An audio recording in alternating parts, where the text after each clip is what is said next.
জলটা কোথা থেকে এসে ঝর্ণা থেকে পড়ছে, পাহাড়গুলো আমরা একটু পর্যবেক্ষণ করতে যাচ্ছি।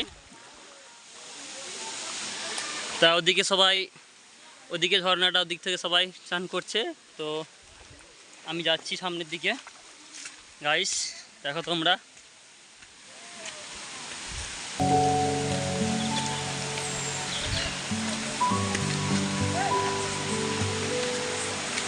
ফাইনালি দেখতে পাচ্ছ জলটা কোথা থেকে আসছে। এখান থেকে পুরো জল দিকতে যাচ্ছে, আর ওখানেও হালকা একটা ঝর্ণা আছে, ততটাও বড় নয়।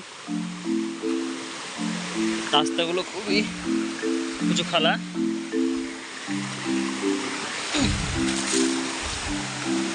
তো গাইস এখান থেকে জলটা আসছে, এখান থেকে পুরো জল, আর দিক থেকে ঝর্ণা, দিক থেকে জলটা পুরো দিকে যাচ্ছে। তো আমি এখন জলে লাফছি, জলের আওয়াজ তো তোমরা শুনতেই পাচ্ছ। অনেক রিস্ক নিয়ে ভিডিওটা বানাচ্ছি। এখান থেকে জলটা যাচ্ছে, এই জল আসছে,